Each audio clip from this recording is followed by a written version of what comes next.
آج کی بابرکت شب نور شب برات کے نام سے معروف اور مشہور ہے۔ اس بابرکت شب کے دامن میں اتنی برکتیں اور اتنی رحمتیں ہیں کہ اللہ جل شانہ گناہ گاروں کو جہنم کی آگ سے آزاد فرما دیتا ہے۔ ام المومنین سیدہ طیبہ طاہرہ سیدہ عائشہ صدیقہ رضی اللہ تعالی عنہا فرماتی ہیں، ایک دن میں دیکھا کہ حضور میرے حجرہ میں نہیں ہیں، تو میں حضور کو تلاش کرنے نکلی۔ جنت البقیع میں آسمان کی طرف سر اٹھائے حضور اللہ سے التجائیں کر رہے تھے۔ مجھے دیکھا تو ارشاد فرمایا، عائشہ کیا تم نے یہ سمجھا کہ اللہ کا رسول تم سے زیادتی کرے گا؟ فرماتی ہیں میں نے عرض کی یا رسول اللہ صلی اللہ علیہ وسلم، میں یہ سمجھا شاید آپ کسی زوجائے محترمہ کے حجرہ میں تشریف لے گئے ہیں۔ فرمایا آج لیلۃ النصف من شعبان، شعبان کی 15ویں رات ہے، درمیانی شب ہے۔ اس رات کو اللہ تعالیٰ جل شانہ آسمان دنیا پہ نزول اجلال فرماتا ہے اور قبیلہ بنو کلب کی بکریوں کے بالوں سے زیادہ لوگوں کو جہنم کی آگ سے آزاد کر دیتا ہے۔ قبیلہ بنو کلب عرب کا بہت بڑا قبیلہ تھا جو بھیڑ بکریاں پالتے تھے اور لاکھوں کی تعداد میں ان کی بکریوں اور بھیڑوں کے ریوڑ تھے۔ تو اس قبیلے کی بکریوں کے بالوں سے بھی زیادہ گناہ گاروں کو جہنم کی آگ سے آزاد کر دیا جاتا ہے۔ تو یہ وہ بابرکت شب رحمت ہے، شب نور ہے، جس کے دامن میں اتنی برکتیں ہیں کہ کوئی محروم نہیں رہتا۔ صرف وہ بد نصیب لوگ جو شرک میں مبتلا ہیں، جو سخت کینہ پرور ہیں، جو قطع رحمی کرتے ہیں، قاتل ہیں، عادی شرابی یا بدکار ہیں، انہیں اس مبارک رات میں محروم رکھا جاتا ہے، ورنہ اللہ کی رحمتوں کا عموم اس بابرکت راتوں میں اس قدر ہوتا ہے کہ کوئی گناہ گار جو اس کے حضور ہاتھ دعا کے لیے اٹھاتا ہے اور اپنا دامن پھیلا کے اس کی رحمتیں مانگتا ہے، اسے محروم نہیں رکھا جاتا، بلکہ اللہ سب گناہ گاروں کو جہنم کی آگ سے آزاد کر دیتا ہے۔ ایک روایت میں آتا ہے کہ اللہ لیلۃ النصف من شعبان، شعبان کی 15ویں رات کو آسمان دنیا پہ اپنی رحمتوں سے جلوہ گر ہوتا ہے اور فرماتا ہے کوئی رزق مانگنے والا، میں اس کی جھولیاں بھر دوں، ہے کوئی مغفرت طلب کرنے والا، میں اس کے گناہ معاف کر دوں، ہے کوئی مجھ سے عافیت مانگنے والا، میں اس کو عافیتوں سے نواز دوں، ہے کوئی فلاں چیز مانگنے والا، ہے کوئی فلاں چیز مانگنے والا، اس کی رحمتیں آواز دیتی ہیں اور یہ آواز غروب آفتاب سے لے کر کے طلوع فجر تک مسلسل بندوں کو دی جاتی ہے، اور بندے اس کے حضور اگر دست طلب دراز کریں، اپنی جھولی پھیلائیں، تو اللہ تعالیٰ ان کو ان کے مانگنے سے بھی زیادہ عطا فرماتا ہے۔ اس امت کو اللہ تعالیٰ نے اس طرح کی راتیں دے کر کے مغفرت، بخشش، غفران اور رحمتوں کی فراوانی نصیب کی ہے۔ میرے حضور نے ارشاد فرمایا ایک شخص صبح سے لے کے ظہر تک مزدوری کرتا ہے، اس کو ایک قیراط ملتا ہے۔ ایک ظہر سے لے کر عصر تک مزدوری کرتا ہے، اس کا وقت تھوڑا ہے لیکن اس کو بھی ایک قیراط ملتا ہے۔ اور تیسرا شخص عصر سے لے کر مغرب تک مزدوری کرتا ہے، اس کو 2 قیراط ملتے ہیں، جبکہ اس کا وقت دونوں سے کم ہے۔ فرمایا پہلی مثال یہود کی ہے، دوسری مثال نصارہ کی ہے، اور تیسری مثال میری امت کی ہے کہ اس کو تھوڑے عمل پر زیادہ ثواب دیا جاتا ہے۔ تو یہود اور نصارہ نے اس پہ برا منایا تو حضور علیہ السلام نے فرمایا کہ اللہ نے ان کے اجر میں تو کمی نہیں کی، لیکن مسلمانوں کو زیادہ اجر دے دیا، تو یہ اس کی کرم نوازی ہے۔ تو یہ تھوڑے وقت کی عبادتیں اور چند راتوں کی بیداری اور مخصوص اوقات میں اللہ کے حضور عبادت و ریاضت ایک گناہ گار کو کہاں سے کہاں تک پہنچا دیتی ہے، اس کے گناہوں کی معافی کا ذریعہ بھی بنتی ہے اور درجات کی بلندی کا سبب بھی۔ دیکھیے لیلۃ القدر ایک رات 1000 مہینے کی عبادتوں سے بہتر قرار پاتی ہے۔ اسی طرح دیگر مواقع ہیں کہ اللہ تعالیٰ اس امت کے لیے رکھے ہیں، رحمت رب بہانہ می طلب، اور یوں بھی پڑھا گیا رحمت رب بہانہ می طلب۔ اس کی رحمتیں قیمت نہیں مانگتی اور اس کی رحمتیں بہانہ تلاش کرتی ہیں، تو وہ اپنے بندوں کو بخشنے پہ آمادہ ہے اگر وہ اپنا دامن طلب پھیلائیں۔ قرآن مجید میں ایک مقام دیکھیے کتنا دل آویز ہے، فرمایا ما یفعل اللہ بعذابکم، اللہ تمہیں عذاب دے کے کیا کرے گا؟ اس کی یہ چاہت نہیں ہے کہ تمہیں عذاب میں مبتلا کرے، اس کی چاہت یہ ہے کہ تم اس کی چوکھٹ پہ آؤ، جھولی پھیلاؤ، اس سے خیرات و رحمت مانگو، اور وہ تمہارے ماضی کے سارے گناہ معاف کر کے، ساری غلطیاں معاف کر کے تمہیں اپنی رحمتوں سے مالا مال فرما دے۔ تو وہ بندوں کو بخشنے پہ، بندوں کی مغفرت کرنے پہ آمادہ ہے اور اس کی رحمتیں بہانے تلاش کرتی ہیں۔ اللہ اکبر۔ اور دوسری جانب اس کے بندے، اس کے مملوک، اس کی مخلوق، اور مخلوق کی گناہ گار اور نیکوکار اس کی رحمتوں کے طالب ہوتے ہیں، بلکہ وہ گناہ کرنے کے بعد جب معافی مانگتے ہیں تو اللہ کو یہ معافی بہت پسند ہے۔ معافی مانگنا، اس کے حضور اپنے دامن کو پھیلانا، وہ اس کو بہت زیادہ محبوب ہے۔ انسان کی فطرت کے اندر گناہ رکھا گیا ہے۔ آگ، ہوا، مٹی، پانی، یہ ان 4 چیزوں کا مرکب ہے۔ اس کے جو عناصر ہیں اس میں کبھی اعتدال قائم نہیں رہتا اور اس سے گناہ سرزد ہو جاتے ہیں۔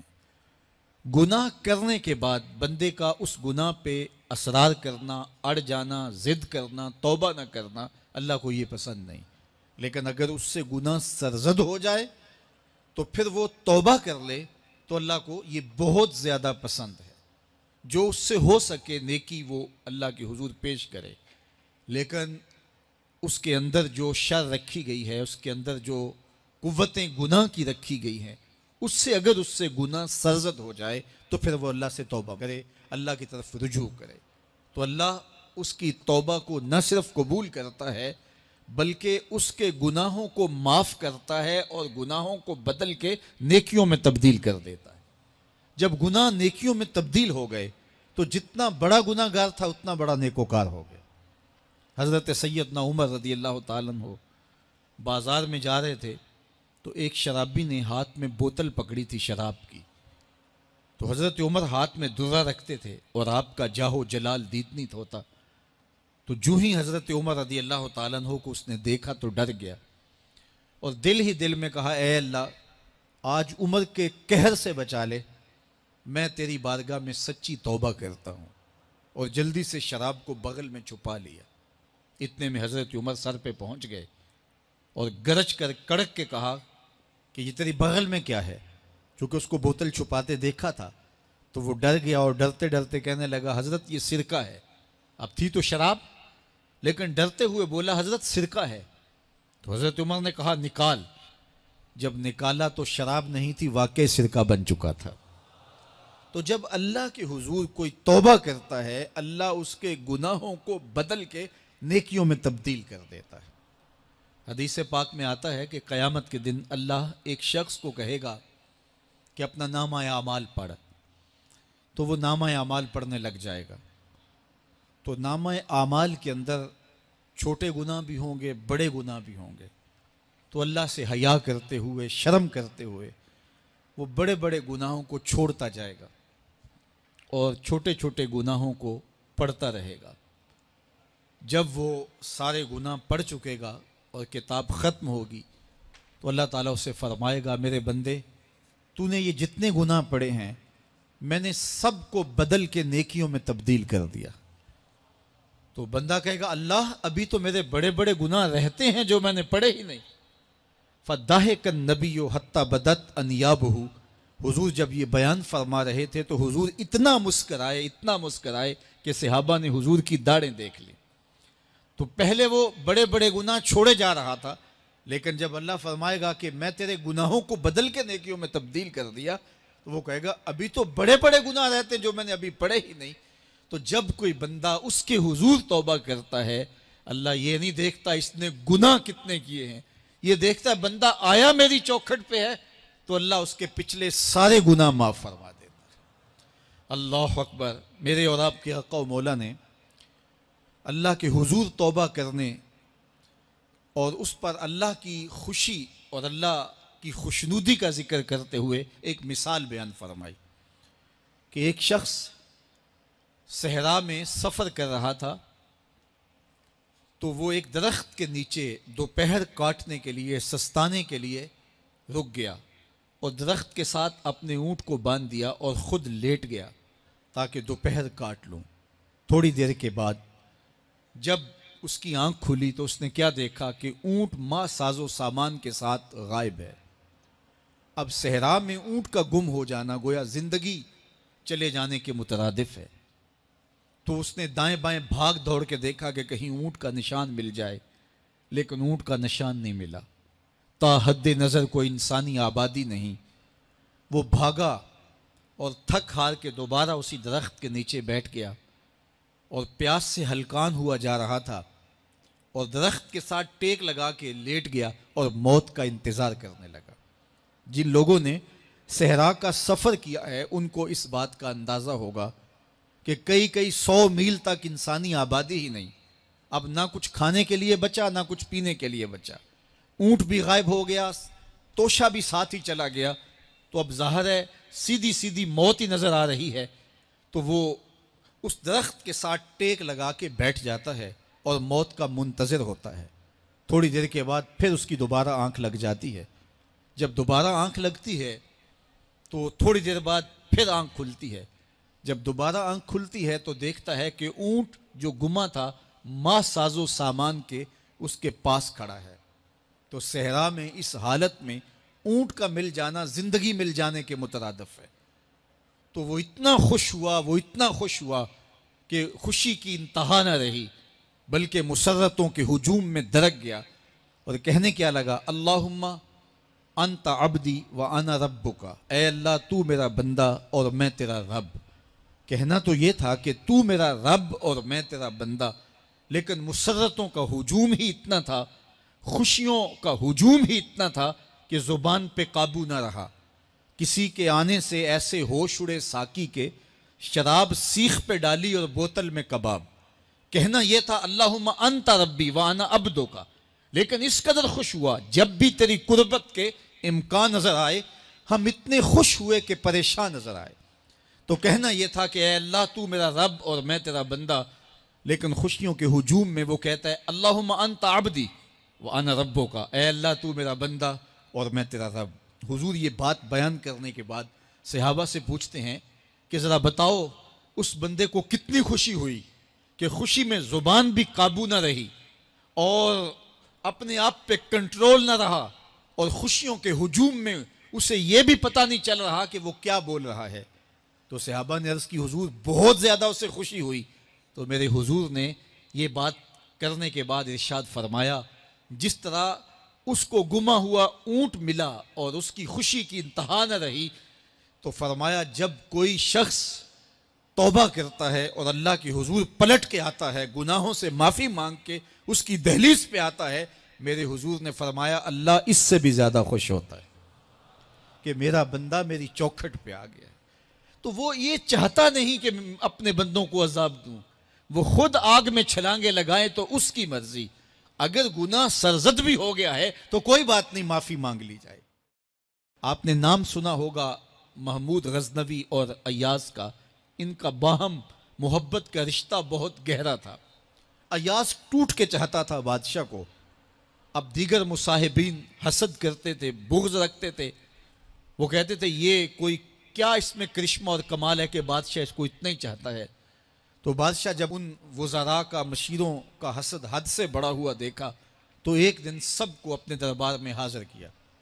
دربار میں ایک تالاب تھا، تو اس میں مٹھی بھر کے موتیوں کی پھینک دی، اور ایک ایک وزیر کو کہا کہ یہ موتی نکال کے لاؤ، اور یہ خیال کرنا کہ تمہارا لباس بھی، تمہارا بدن بھی نہیں بھیگنا چاہیے۔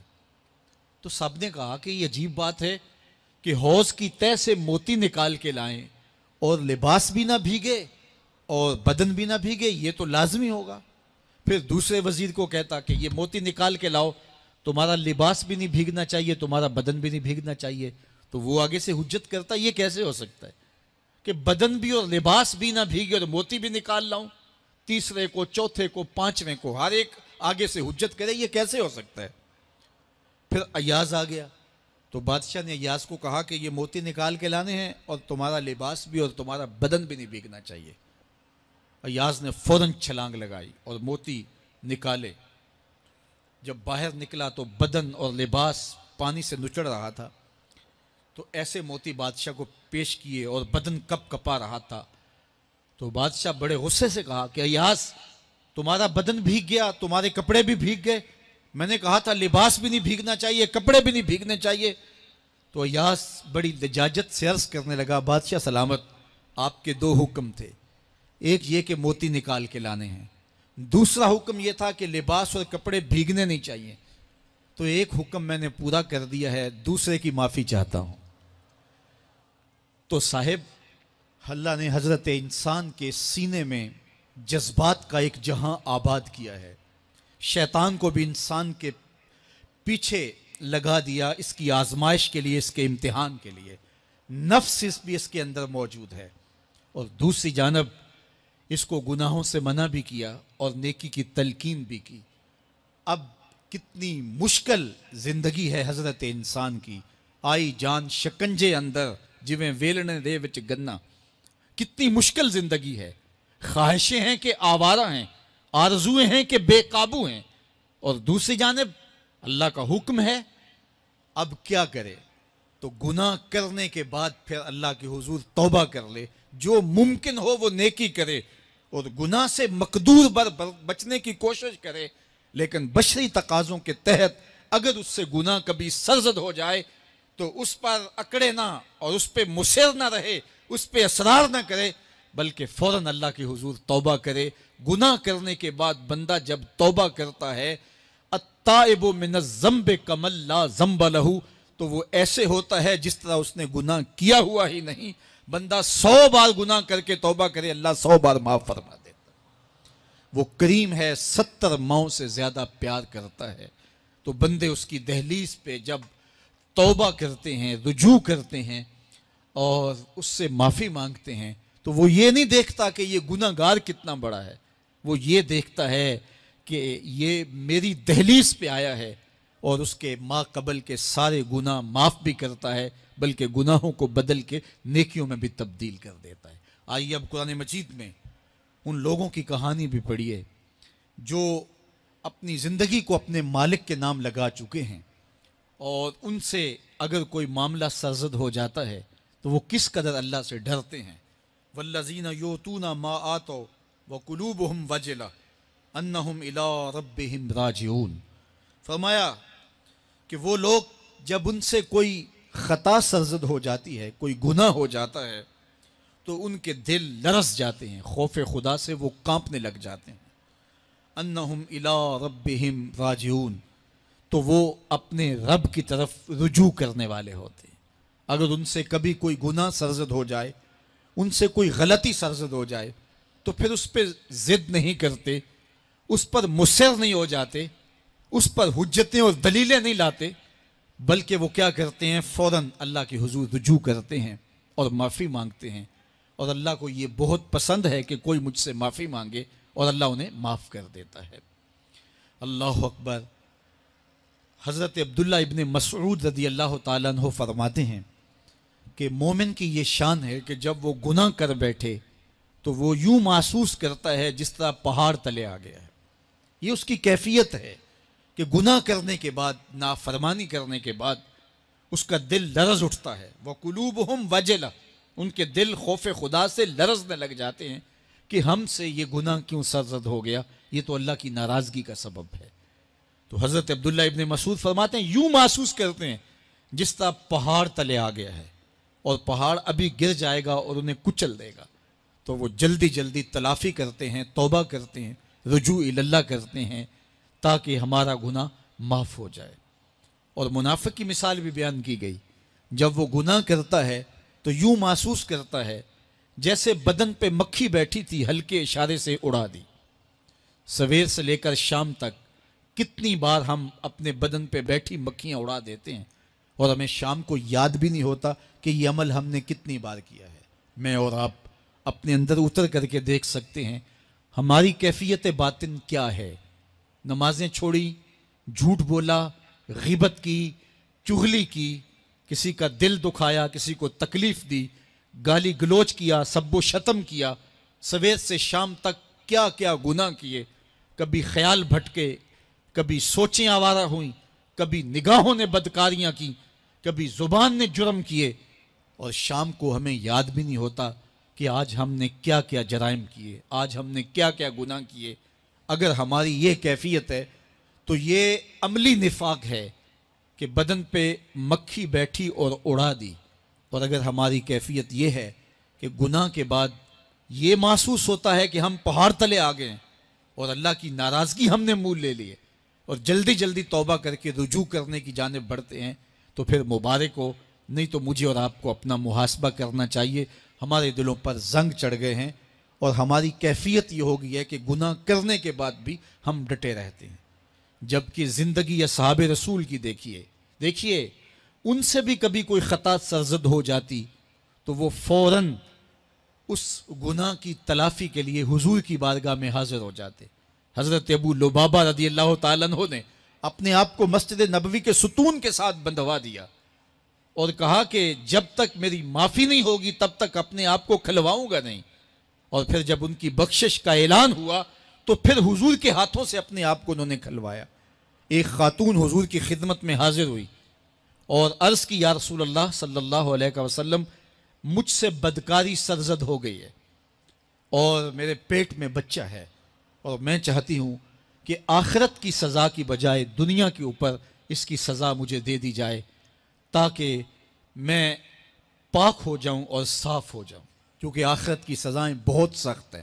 اللہ کے محبوب علیہ السلام نے جبریل امین سے ایک دن پوچھا تھا مجھے جہنم کے عذابوں کا ذکر سناؤ، تو عرض کی یا رسول اللہ صلی اللہ علیہ وسلم، سب سے ہلکا عذاب، اخف العذاب، ہلکا ترین عذاب یہ ہے کہ جہنمی کے پاؤں میں آگ کے جوتے رکھے جائیں گے، باقی اس کے پورے بدن پہ آگ نہیں ہوگی، صرف آگ کے جوتے اس کو پہنائے جائیں گے، لیکن اس کی حدت، گرمی اور شدت اتنی ہوگی، یغلی منہما دماغہ، اس کی شدت سے اس کا دماغ پگھل کر ناک اور کانوں کے ذریعے سے باہر آنا شروع ہو جائے گا۔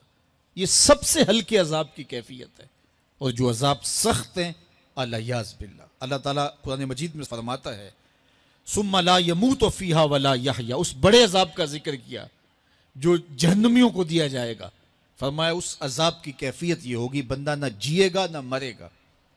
جیے گا اس لیے نہیں کہ آگے اور پیچھے، دائیں اور بائیں آگ ہی آگ ہوگی، تو اس آگ میں جینا کو جینا تو نہیں ہوگا، اور مرے گا اس لیے نہیں کہ موت کو موت آ چکی ہوگی۔ جنت میں جنتیوں کو ایک ہی ڈر اور خدشہ ہوگا کہیں موت نہ آ جائے، اور جہنمیوں کو ایک ہی امید ہوگی کہیں موت آ جائے اور جان چھوٹ جائے۔ اللہ تعالیٰ مینڈے کی شکل میں موت کو لائے گا اور موت کو ذبح کیا جائے گا۔ جنتی جنت سے اور جہنمی جہنم سے دیکھ رہے ہوں گے، جب موت کو ذبح کر دیا جائے گا اب موت نہیں ہے، تو جنتی اتنے خوش ہو جائیں گے کہ اگر موت کو موت نہ آئی ہوتی تو یہ خوشی سے مر جاتے، اور جہنمی اتنے مایوس، دکھی اور پریشان ہوں گے کہ اگر موت کو موت نہ آئی ہوتی تو یہ صدمے سے مر جاتے۔ تو وہ کتنا سخت عذاب ہوگا. اللہ یاز باللہ کے ہلکے ترین عذاب کی کیفیت یہ ہے کہ پاؤں میں آگ کا جوتا اور دماغ پگھل کے ناک اور کانوں کے راستے سے باہر آ جائے. تو اس نے عرض کی یا رسول اللہ صلی اللہ علیہ وسلم میرے اوپر حد جاری کر دیجئے. اور اس نے کہا کہ میرے پیٹ میں جو ہے وہ بچہ ہے. اللہ کے محبوب علیہ السلام نے فرمایا جاؤ جب بچہ پیدا ہو تو پھر آنا. وہ چلی گئی.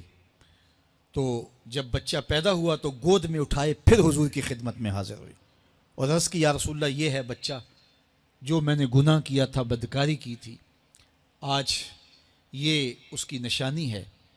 تو اللہ کے محبوب علیہ السلام نے فرمایا کہ اسے لے جاؤ اور اسے دودھ پلاؤ، اور جب یہ کچھ کھانے پینے لگ جائے گا تو پھر آنا.